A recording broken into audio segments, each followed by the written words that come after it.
नमस्कार, master stroke में आपका स्वागत है। आपके साथ मैं हूं अखिलेश आनंद। अब जब इमरान की कुर्सी जाना लगभग तय हो चुका है, तो इमरान ने भी अपना नया गोल सेट कर लिया है। गुरुवार को राष्ट्र के नाम संबोधन में अमेरिका पर बरसने के बाद अब इमरान 2 बार मीडिया के सामने आ चुका है और अब अमेरिका के खिलाफ उनका अंदाज और भी तल्ख हो चुका है।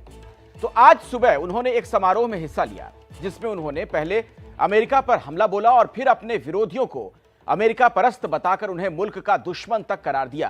अब से कुछ घंटे पहले इमरान ने एक पाकिस्तानी टीवी चैनल को इंटरव्यू दिया, जिसमें उन्होंने फिर अमेरिकी राग को दोहराने के साथ साथ कई सनसनीखेज दावे भी किए। उन्होंने क्या क्या कहा वो जानना आपके लिए बड़ा महत्वपूर्ण है। उन्होंने कहा कि मेरे खिलाफ 10 महीने से साजिश चल रही है, सेना के साथ कुछ मामलों पर विवाद चल रहा है। सेना के साथ विवाद के मुद्दे का खुलासा नहीं करूंगा, इस बात का भी उन्होंने जिक्र किया।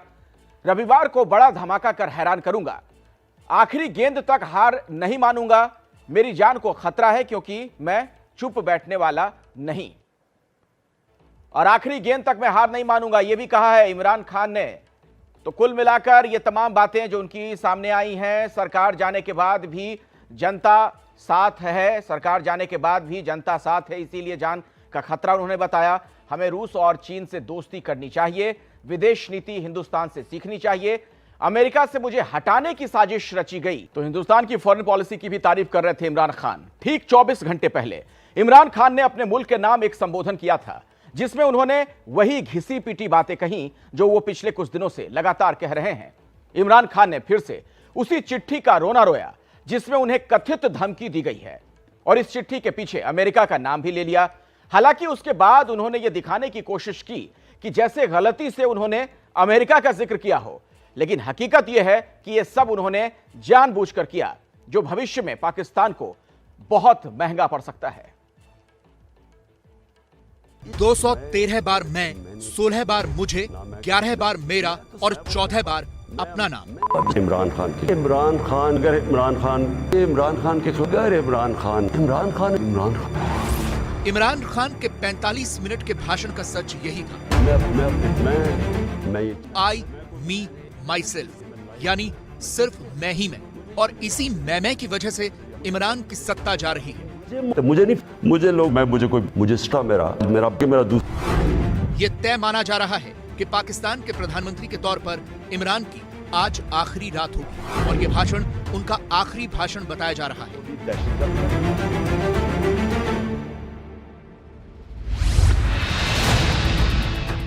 जिसने भी इमरान खान का कल का भाषण सुना, उसने यही कहा कि ये उनकी फेयरवेल स्पीच थी,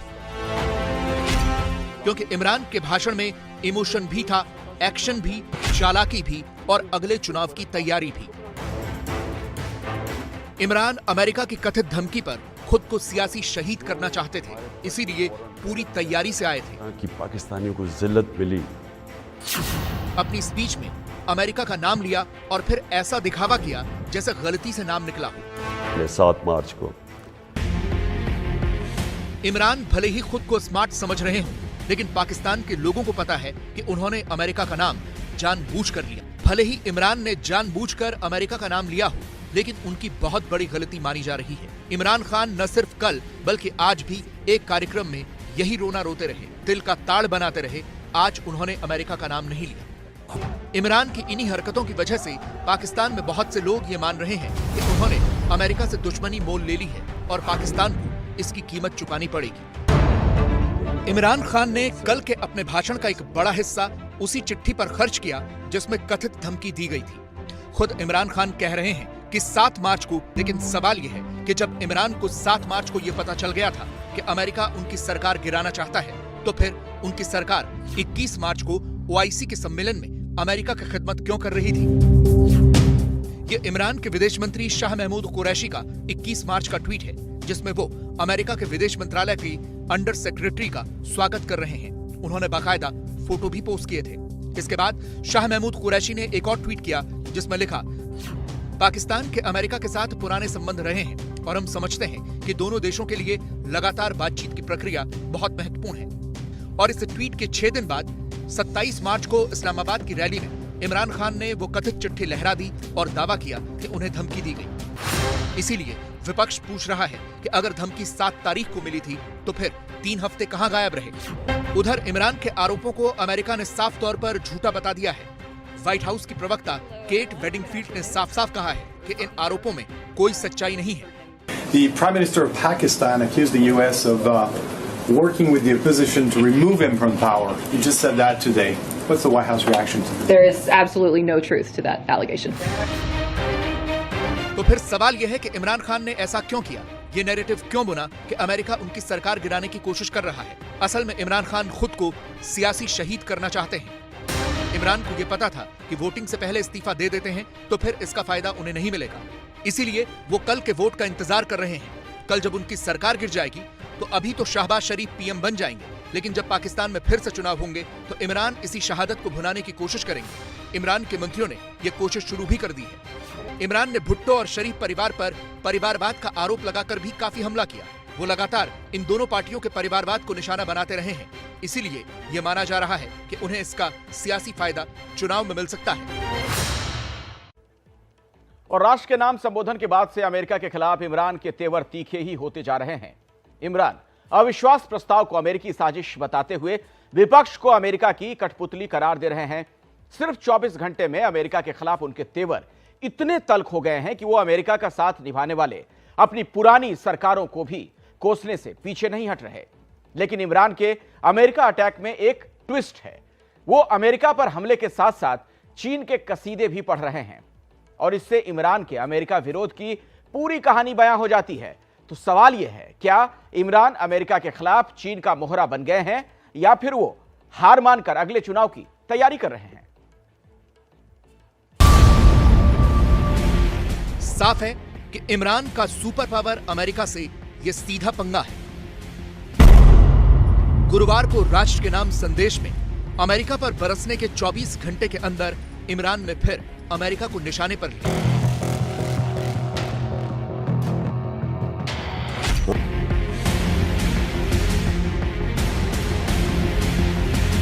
अमेरिका से इमरान की अदावत इस कदर हो गई है कि अब तो वो विरोधियों को अमेरिका परस्त बताकर खुद को देशभक्त साबित करने में लगे हैं। यही नहीं, उन्होंने अमेरिका पाकिस्तान के रिश्ते के पूरे इतिहास को ही कोसना शुरू कर दिया है। पाकिस्तान के प्रधानमंत्री का अमेरिका के खिलाफ इस तरीके की बयानबाजी करना हैरत में डालता है, क्योंकि दुनिया जानती है कि पाकिस्तान की सांसें अमेरिका के रहमो करम पर चलती है। ऐसे में सवाल उठता है कि अगर पाकिस्तान ने अमेरिका से सीधा पंगा लेने की जरूरत की है तो क्या उसकी पीठ के पीछे किसी का हाथ आ चुका है? सवाल बहुत से हैं, क्योंकि पाकिस्तान के इतिहास में किसी प्रधानमंत्री ने इस तरह अमेरिका के खिलाफ जाने की हिमाकत आज तक नहीं की है। और किसी भी देश के प्रधानमंत्री का अमेरिका पर ऐसा हमला बोलना बहुत से सवाल खड़े करता है। पहला, क्या कुर्सी बचाने के लिए इमरान अमेरिका पर हमलावर है? दूसरा, क्या अमेरिका पर हमला कर इमरान वोट बटोरना चाहते हैं? तीसरा, क्या इमरान पाकिस्तान में एक नया सपोर्ट बेस बना रहे हैं? चौथा, क्या अमेरिका विरोधी दांव से विपक्ष को देशद्रोही साबित करने की चाल है? और पांचवा, क्या इमरान चीन की शह पर अमेरिका पर हमलावर है? इन सवालों का जवाब तलाशने के लिए इमरान को 2 दशक पुराने राजनीतिक इतिहास को खंगालना जरूरी है। दरअसल इमरान की राजनीति की नींव ही अमेरिका विरोध पर तैयार हुई है। इसका सबूत है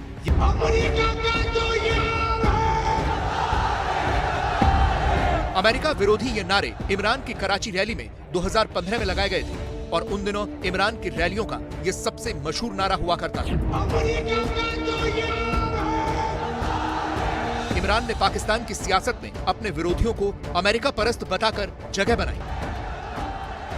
वो पहले अमेरिका पर हमले करते थे और फिर विरोधियों को अमेरिका परस्त बताकर उन्हें घेरते थे। इमरान का अमेरिका विरोधी राग सिर्फ रैलियों के भाषण तक ही सीमित नहीं रहा। जब संसद में पहुंचे तब भी अमेरिका पर बरसने से पीछे नहीं रहे। इमरान के इन बयानों पर वैसे अमेरिका ने कभी पलटवार नहीं किया, लेकिन जब अमेरिका ने अफगानिस्तान छोड़ने का फैसला किया तो उसे पाकिस्तान से मदद की जरूरत थी। इमरान प्रधानमंत्री थे और उन्होंने अमेरिका की मांग ठुकरा दी। अफगानिस्तान संकट के आखिरी दौर में पाकिस्तान का साथ न मिलने से अमेरिका शायद सबसे ज्यादा खफा हुआ, क्योंकि उस वक्त उसे पाकिस्तान की सबसे ज्यादा जरूरत थी। अमेरिका के बाइडेन एडमिनिस्ट्रेशन की पाकिस्तान के प्रधानमंत्री इमरान खान और उनकी सरकार से जो नाराजगी थी उसका एक प्रमुख कारण अफगानिस्तान में अमेरिका को मिली बड़ी रणनीतिक विफलता थी। पूरे अफगानिस्तान में तालिबान के संदर्भ में पाकिस्तान के प्रधानमंत्री इमरान खान के द्वारा जो डूबियस भूमिका निभाई गई, एक तरफ अमेरिका और तालिबान के बीच में बातचीत करने के लिए मध्यस्थता का आश्वासन दिया गया, वहीं दूसरी तरफ तालिबान को पाकिस्तान के द्वारा लगातार मिलिट्री और इकोनॉमिक सपोर्ट देने की कवायदें की गई। इमरान खान की यही एंटी अमेरिका नीति शायद चीन को सबसे ज्यादा पसंद आई। यही कारण है वो चीन के ऐसे दुलारे बने कि चाहे रैली हो या फिर सदन, दोनों में चीन का गुणगान करने लगे और अमेरिका को कोसने लगे। सेना ने इनको सपोर्ट किया था, उसने सोचा था कि ये पाकिस्तान को फाइनेंशियल एक्शन टास्क फोर्स की जो ग्रे लिस्ट में पड़ा है उससे बाहर ले आएंगे, बाहर से इन्वेस्टमेंट भी ले आएंगे। जो अमेरिका से इन्होंने सोचा था कि ये बड़े प्रो वेस्टर्न आदमी हैं, अमेरिका से भी ये रिश्ते बना के रहेंगे, एक फाइन बैलेंसिंग एक्ट बना लेंगे, बातचीत अमेरिका से भी जारी रहेगी, चाइना से भी आता रहेगा, वो सब करने में असमर्थ। अमेरिका विरोध से राजनीति चमकाने का इमरान खान का पुराना रिकॉर्ड रहा है, लेकिन अब जब इसमें चीन की एंट्री हो गई तो इमरान खान का खेल बिगड़ गया, जिसका खामियाजा खान साहब को अपनी कुर्सी गंवाकर चुकाना पड़ रहा है। अब अपना राजनीतिक करियर बचाने के लिए इमरान खान के पास अमेरिका विरोध का ही दांव बचा है। ऐसे में ये तय हो चुका है कि इमरान खान की कुर्सी नहीं बचेगी, इसलिए वो अमेरिका के खिलाफ आग उगलकर अपनी नई सियासी जमीन तैयार करने में। मास्टर स्ट्रोक में एक बार फिर से आपका स्वागत है। रूस और यूक्रेन की जंग का आज 37वां दिन है। युद्ध विराम के लिए दोनों देशों में कई दौर की बातचीत हो चुकी है, लेकिन जंग रोकने में कोई कामयाबी नहीं मिल पाई। रूस के खिलाफ प्रतिबंध लगाए गए हैं, इसमें भारत जैसे देश भी हैं जो अपना देश हित देख रहे हैं, तटस्थ रहकर वो काम कर रहे हैं जिससे देश को फायदा हो। हम सब जानते हैं लड़ाई का असर कच्चे तेल की कीमतों पर पड़ा है। रूस ने बेहद सस्ते में तेल का ऑफर दिया तो भारत ने स्वीकार कर लिया, पर इससे अमेरिका खुश नहीं। अमेरिका के डेप्यूटी एनएसए भारत आकर धमकी भरी भाषा का इस्तेमाल करते हैं। अमेरिकी विदेश मंत्रालय की तरफ से चेतावनी भरा बयान आता है। इस पर भारत की तरफ से किस तरह अमेरिका को जवाब दिया गया, हम आपको दिखाते हैं।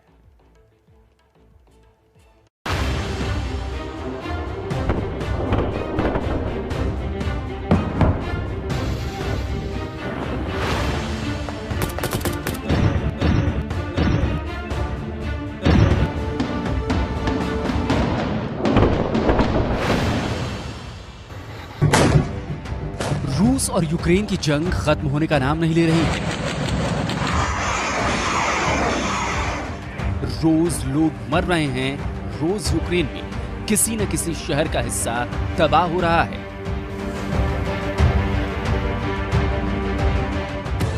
इधर एक और जंग दुनिया में शुरू हो चुकी है। वो जंग है रूस को लेकर दूसरे देशों को धमकाने की। हद तो ये हो गई कि भारत की स्वतंत्र विदेश नीति को लेकर अमेरिका का स्वार्थ अब सबके सामने दिखने लगा है। अमेरिका की दोहरी नीति साफ नजर आ रही है। ये पहली बार नहीं है कि किसी अमेरिकी अधिकारी ने इस तरह बयान दिया है, बल्कि इससे पहले भारत दौरे पर आए अमेरिकी डिप्टी एनएसए दलीप सिंह भी कुछ ऐसी ही धमकी भरी भाषा का इस्तेमाल करके गए। अमेरिका ने जानबूझकर भारतीय मूल के अपने अधिकारी दलीप सिंह को भारत भेजा। विदेश मंत्री एस जयशंकर से उन्होंने मुलाकात की और फिर एक धमकी भरा बयान दिया। उन्होंने कहा कि भारत को ये उम्मीद नहीं करनी चाहिए कि अगर चीन एलएसी का उल्लंघन करता है तो रूस उसके बचाव में आएगा। अमेरिकी डिप्टी एनएसए का सीधा इशारा रूसी विदेश मंत्री सरगेई लावरोव के भारत दौरे को लेकर था और अमेरिकी विदेश मंत्रालय के प्रवक्ता नेड प्राइस भी इसीलिए कड़े शब्दों का प्रयोग भारत के लिए कर रहे थे। भारत में इसे लेकर बेहद कड़ी प्रतिक्रिया दी गई है। भारत के पूर्व राजनयिक सैयद अकबरुद्दीन ने ट्वीट करके कहा है कि तो ये है हमारा दोस्त, ये कूटनीति की भाषा नहीं है, ये जबरदस्ती की भाषा है। कोई इस युवा को बताए कि एक तरफा दंडात्मक आर्थिक कार्रवाई अंतरराष्ट्रीय कानूनों का उल्लंघन है। भारत के पूर्व राजनयिक सैयद अकबरुद्दीन के ट्वीट को अगर साधारण भाषा में समझें तो इसका मतलब होता है कि अमेरिका ने अपने डिप्टी एनएसए के जरिए भारत को धमकाने की कोशिश की है। जाहिर तौर पर इस तरीके की भाषा भारत को स्वीकार्य नहीं हो सकती है। साथ ही भारत के लिए न केवल रूस अहमियत रखता है बल्कि चीन के लिए भी भारत महत्वपूर्ण है, क्योंकि चीन के बहुत सारे कारोबारी हित भारत से जुड़े हैं। अमेरिका को शायद अंदाजा नहीं है कि आर्थिक रूप से वो कितना बड़ा नुकसान उठाने की कगार पर पहुंच सकता है। ये समझने के लिए आपको एक आंकड़ा दिखाते हैं। इस आंकड़े से आपको पता चलेगा कि रूस के साथ भारत के जो आर्थिक संबंध हैं, वो अमेरिका की तुलना में कहीं भी नहीं टिकते हैं। साल 2020-21 के आंकड़ों के मुताबिक भारत ने अमेरिका को 3.81 लाख करोड़ रुपए का सामान एक्सपोर्ट किया, जबकि रूस को सिर्फ 19.65 हजार करोड़ का ही एक्सपोर्ट किया गया। अगर इंपोर्ट की बात करें तो भारत ने अमेरिका से 2.13 लाख करोड़ का सामान इंपोर्ट किया, जबकि रूस से सिर्फ 40.63 हजार करोड़ का ही सामान इंपोर्ट किया गया। यानी पिछले एक साल में भारत और अमेरिका के बीच 5.95 लाख करोड़ का कारोबार हुआ, जबकि रूस के साथ सिर्फ 60.28 हजार करोड़ का कारोबार हुआ। अगर इसे प्रतिशत में देखें तो भारत ने अपने कुल कारोबार का 12% अमेरिका से किया, जबकि सिर्फ 1.19% रूस के साथ कारोबार किया। ऐसे में रूस के पास नाराजगी और शिकायत के कई सवाल हो सकते हैं, क्योंकि भारत रूस के मुकाबले अमेरिका से करीब 12 गुना ज्यादा कारोबार करता है। लेकिन सब कुछ कारोबार से ही तो तय नहीं होता। इतिहास गवाह है कि रूस ने मुश्किल की घड़ियों में भारत की कई बार मदद की है, जबकि बीते 75 सालों के इतिहास में ऐसे कई मौके आए हैं जब भारत को अमेरिका से पाबंदियां और परेशानियां मिली हैं। अमेरिका के दोहरे रवैये की वजह सिर्फ यही नहीं है। दरअसल अमेरिका इस बात से नाराज है कि भारत रूस से कच्चा तेल क्यों खरीद रहा है, जबकि उसने यूक्रेन से हो रही जंग की वजह से रूस पर प्रतिबंध लगा रखे हैं। यानी अमेरिका को लग रहा है कि इस मामले में भारत उसका साथ नहीं दे रहा है। भारत उसके प्रतिबंधों की अनदेखी करके रूस से तेल खरीद रहा है, जबकि हकीकत यह है कि रूस से जितना तेल भारत खरीदता है वो कुछ भी नहीं है। Indian council for world affairs के एक समारोह में बोलते हुए विदेश मंत्री एस जयशंकर ने जवाब दिया कि भारत की तुलना में यूरोप रूस से ज्यादा तेल खरीदता है। यानी एक तरह से एस जयशंकर ने अमेरिकी धमकी का सीधा सीधा जवाब दे दिया कि वो पहले यूरोप को देखे, न कि भारत को। अगर भारत के तेल खरीदने के आंकड़ों पर नजर डालें तो आपको समझ आ जाएगा कि विदेश मंत्री एस जयशंकर ने ये बात क्यों कही है। भारत इराक से अपनी जरूरत का 22% तेल खरीदता है, सऊदी अरब से 19%, यूएई से 9%, अमेरिका से 7% और रूस से 0.2%। वो भी तब जब रूस से हमारी दोस्ती अमेरिका के मुकाबले ज्यादा पुरानी और ज्यादा गहरी है। अमेरिका की नीति भले ही हाल के वर्षों में कुछ बदली हो, लेकिन भारत ये जानता है कि अमेरिका ने भारत के सबसे बड़े दुश्मन पाकिस्तान को अपने आधुनिक हथियारों से लैस किया, जिसके बाद 1965 की लड़ाई हुई। भारत को याद है कि जब 1971 में पाकिस्तान से तीसरी जंग हुई, तब अमेरिकी राष्ट्रपति ने भारत से लड़ने और पाकिस्तान की मदद करने के लिए अपना 7वां बेड़ा भेजा था। लेकिन ये रूस ही था जो भारत के साथ खड़ा रहा और अमेरिकी बेड़े को घुसने तक नहीं दिया। We have a very good relations with Russia. We get most of our armaments from Russia. Russia has helped us in the United Nations. Russia has said that Kashmir is a part of India, which America has never said, Britain has never said, France has never said. दरअसल America भी इस बात को जानता है कि रूस के साथ भारत के रिश्ते बेहद पुराने और मजबूत हैं। इसका सबूत भी रूसी विदेश मंत्री सर्गेई लावरोव की भारत यात्रा के दौरान भी मिला। रूसी विदेश मंत्री ने रूस यूक्रेन युद्ध के बीच भारत की भूमिका को लेकर जो कुछ कहा, उससे ये पता लगता है कि रूस के लिए भारत की बात कितना वजन और अहमियत रखती है। West has ignored its responsibilities and has forced Russia into this straight threat, ideological and military. And if India is with its position of just and rational and a rational approach towards international problems, then it can support such process and then no one is against it. Bharat से रवाना होने से पहले Lavrov ने PM Modi से भी मुलाकात की। उन्होंने राष्ट्रपति पुतिन द्वारा दिया गया शुभकामना संदेश पीएम मोदी को दिया। साथ ही यूक्रेन से चल रही जंग में शांति प्रयासों के लिए चल रही बातचीत की जानकारी भी दी। साथ ही भारत और रूस भविष्य में किस तरह आगे बढ़ेंगे, इस पर भी चर्चा की। पीएम मोदी ने भी लावरोव से मुलाकात में रूस यूक्रेन संघर्ष विराम को लेकर भारत की अपील को दोहराया और साथ ही प्रस्ताव दिया है कि भारत भी शांति प्रयासों में योगदान देने के लिए तैयार है। यानी कुल मिलाकर भारत ने अमेरिका के सामने अपनी स्थिति और नीति दोनों ही स्पष्ट कर दी। भारत का संदेश एकदम साफ है कि उसके फैसले सिर्फ और सिर्फ देश हित को ध्यान में रखकर किए जाते हैं। भारत की विदेश नीति स्वतंत्र है और ये किसी के दबाव में आकर बदली नहीं जाएगी।